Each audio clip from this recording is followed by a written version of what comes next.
listen to everything going on inside a chord when you're listening to music or listening to yourself play. It's very important that you don't just listen to the tonic or the note, you know, a C chord. There's a lot going on in there. You can't hear shit. Well, I'm sorry. That's you should be hearing shit.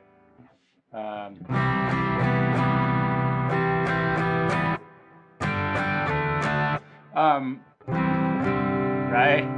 Listen to everything going on inside of every chord, because it's not just again, the tonic. You know, in many forms of music, chords are just played as power chords, which is just a 1 and the 5. You know, and you know, no, any guitar player in the world can do that stuff. Just can't hear. Yeah. Well, my knees hurt, and that's a wonderful thing to say, because I've always, as a guitar instructor, a music instructor, I should say, I don't just teach guitar. You know, one of the most important things I think I share with my students is that they they hear everything inside a chord, like I started with. You know, there's a big the classic E major, right? One of the most famously used chords in the history of recorded music was once the guitar got into it. Now, you know, it's not just the Metallica. There's a lot going on in this. Arpeggiate the chord. And you can hear all those added notes that are in there that make it form this sound. Now, today we're going to talk about sevenths, and what sevenths are is just an interval of either a major seventh or a dominant seventh, flatted seventh, minor seventh. There's a lot of things you can call a dominant seventh. I call it dominant seventh to save any confusion over a minor seventh chord versus a minor seventh in the chord, because it doesn't tell you. Saying minor seventh usually means you're talking about a minor seventh chord, but it still can be confusing. So dominant seventh is a great way to put that, and then if you're talking about a minor seventh, call it a minor seventh. There's a lot going on inside these chords. If we just take a regular old bar chord, right, just strum it, we've got a great sounding, full, beautiful chord. We turn that into a dominant seventh chord. We need to think about what does it actually sound like. So I'm just raising my pinky. Oh, that just changed pretty dramatically. There's a regular G major, G dominant seventh. And I can even go crazy and add my pinky in down here and add a second dominant seventh, the octave. There's our dominant seventh. So we can play this and really accentuate that seventh and calling it a seventh. Now, here's what I always talk about dominant seventh chords. And that is, they sound like they're going somewhere, or they're not really done yet. It's kind of like they're right at that moment, and then they got to go somewhere. So when you're listening to music, if you're hearing a chord, and oftentimes, especially in blues music,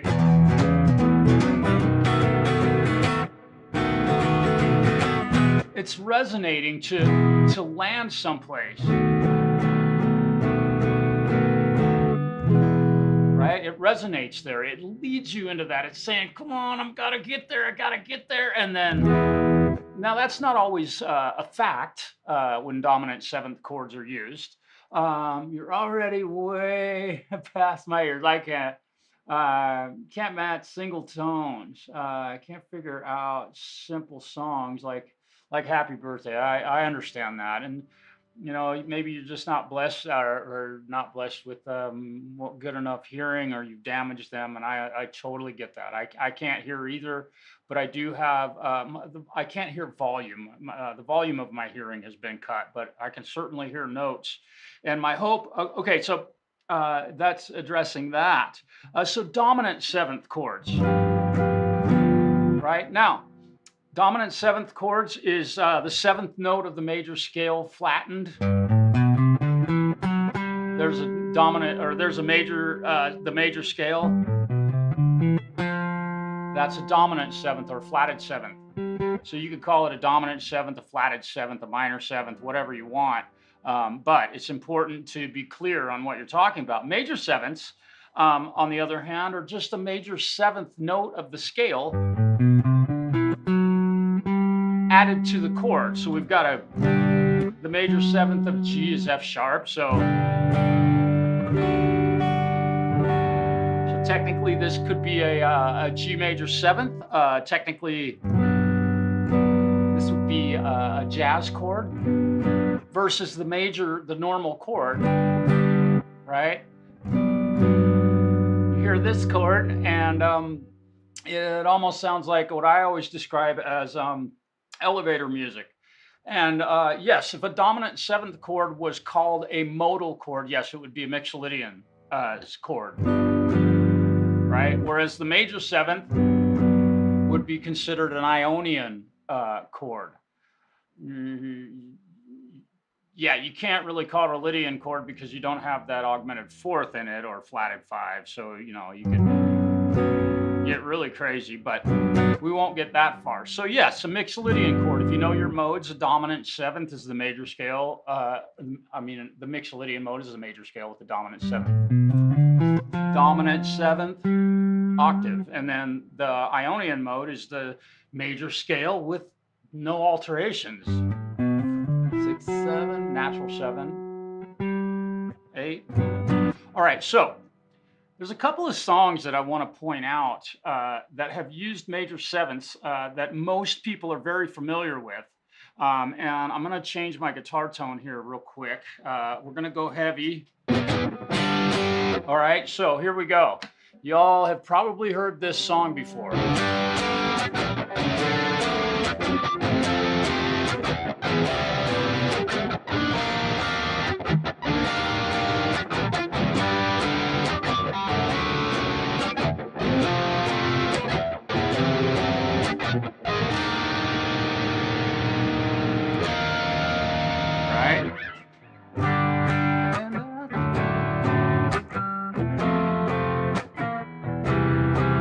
Go major seventh.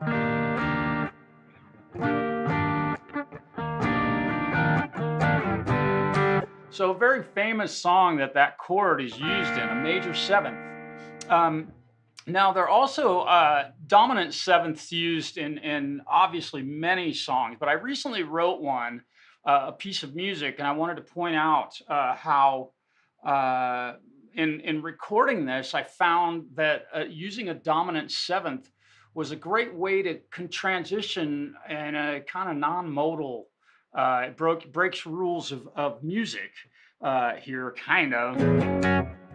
So what I'm going to do, I'm going to open up, I've got a backing track here that I mixed. And let me zoom in a little bit here. And I'm going to play along with this. And I'm going to insert dominant sevenths or major sevenths in places where you could just play a typical old, you know, D major or an F sharp major, but we're going to try to use some dominant sevenths to try and give you an idea of how to use these to transition and maybe create a little more interesting way to play a song, let's just say. Now, these are just two ideas that I've had. And you can use these dominant sevenths as a minor seventh chord. You could use it as a major seventh chord. And you could even do sus4 seventh, right? So I'm going to try this one. I don't recall which one this is. Let me see. Okay. I just had to get ready for this. Here we go. I'm going to play along with this, and I'm going to try to use, I'm just inserting dominant seventh and major seventh chords where I could just play a normal chord, but the seventh leads you into that little change. It's really neat how this works. This is why I say listen to everything when you're listening to a song. listen to everything going on in there, and you might understand why a huge hit song is really a huge hit song. So let's try this.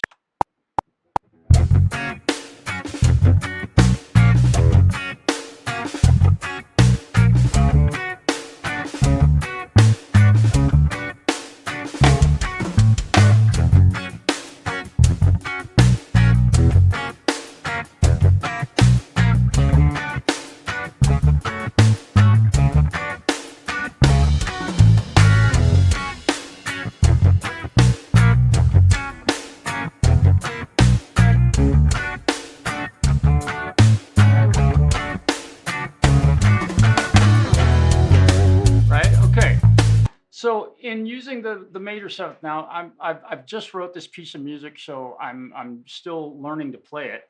But as you can see, in using those dominant sevenths and the major sevenths, it's kind of leading from one chord to the other, and it leaves you kind of wanting something there.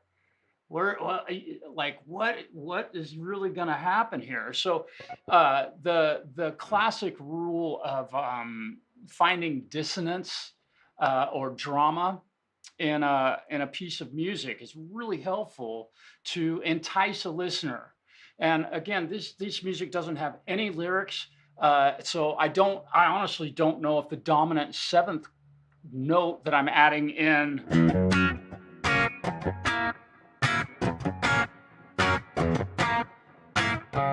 or the major seventh, right?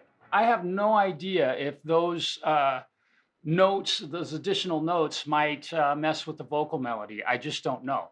So here's another example. It's a piece of music that I recorded this week. I gotta let me give this a listen.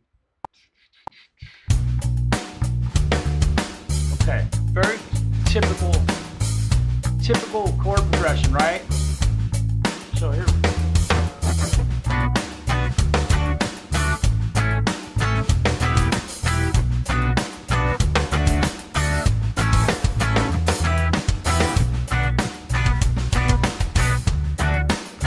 Regular old chords, but now we'll add some sevenths.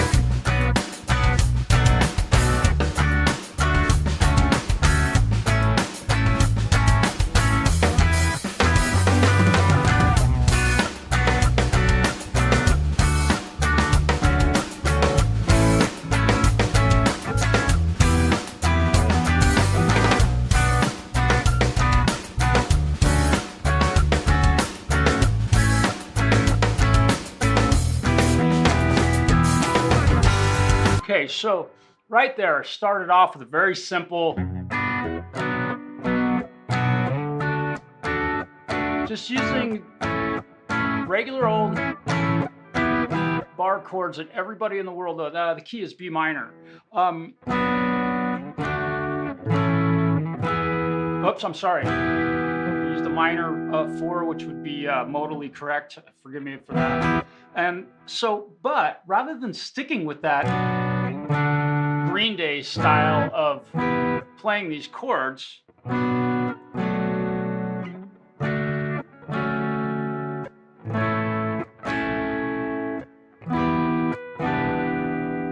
right? And I'm inserting those kind of not totally randomly, but just kind of when it feels like it's right to use that. It's not something that you have to use every single opportunity you get to add a dominant seventh or brings notebooks. That's excellent. Many vibes. Hello. Yeah, so it's not important to use these dominant sevenths or major sevenths every opportunity you get, but to insert them and know how they affect a chord progression, and even more importantly, how they affect the chord that's being played is, I mean, it's really an important point and a great thing to know how to do. So getting yourself familiar with, just say, a major seventh chord.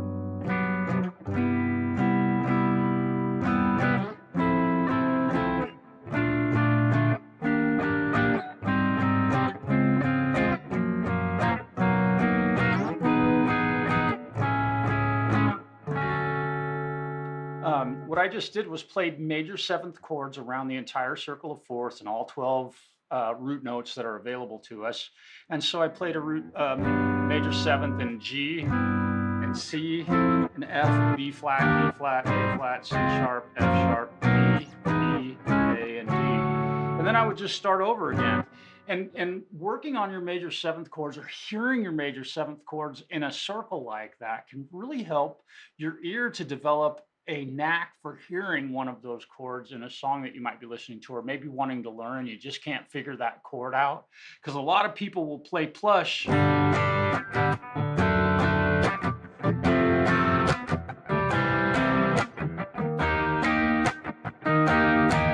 Right? Well, it's not. And then it's a major seventh right there. So knowing what those chords, and that's how those guys are able to write huge hit songs like that, because they know how those chords affect a progression and can, in most cases, many cases, not most, some cases, make it a absolutely gorgeous, beautiful song. That's major sevenths. Dominant sevenths, the same idea.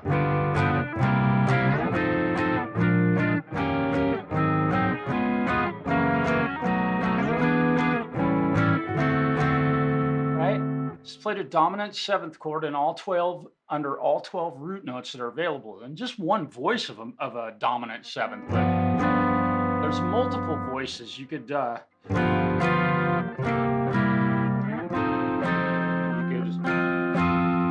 no.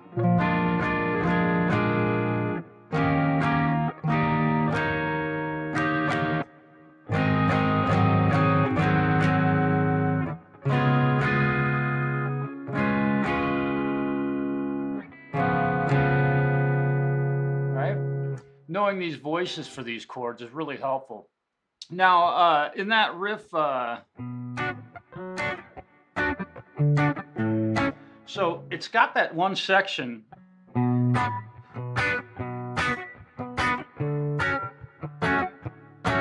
So I'm using this version of the major seventh chord. So we've got our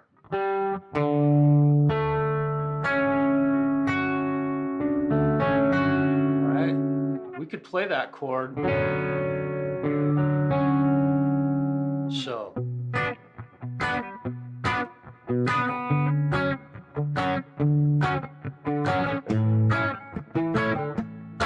right? So it does require learning some alternate fingerings that aren't terribly popular if you're just playing rock music or country, or using the cowboy chords that we all know and started with, most of us. But it offers an opportunity to add some color where there may not be a lot of color. Now, this can be used in these dominant sevenths and major sevenths can be used in tons of straight up pop progressions. Let's look at the classic Rick Beato hates chord progression. No, I don't say that, but he talks about this a lot. The 6,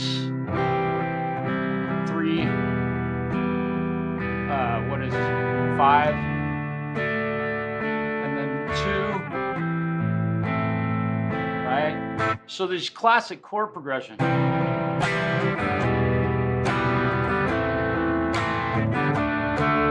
Right? In G major. Well, if we start adding some major sevenths and some dominant sevenths to these chord progressions, we can color them in a lot, which is what many hit songs. I've never written a hit song. I've just learned many of them, and they use these chords in so many places. It's astonishing. So, you know, let's just take a C major and then make it a major seventh. And then we'll take an E minor. And we'll make it a minor seventh. And we'll go to A minor. Make it a minor seventh. And then to a D major. And then a D dominant seventh.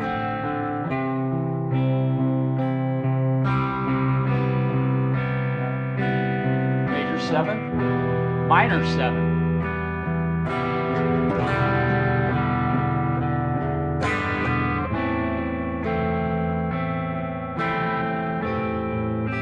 Dominant 7.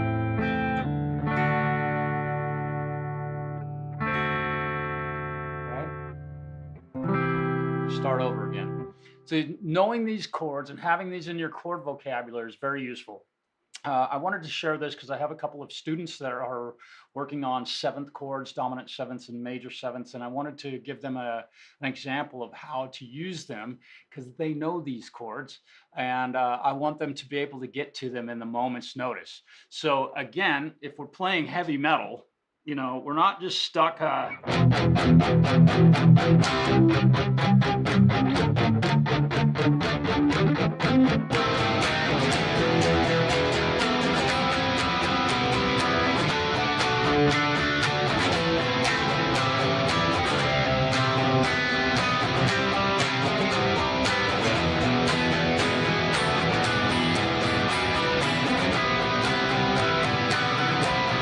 Right, there you go. So I know this is probably way too much for a lot of folks to swallow, but hopefully this might help you understand a little bit more about 7th chords and how useful they are, and well, not unfortunately, how popularly used they are in pop music. So there you go. Have a great day. Oh, and do it for dime. Do it for dime.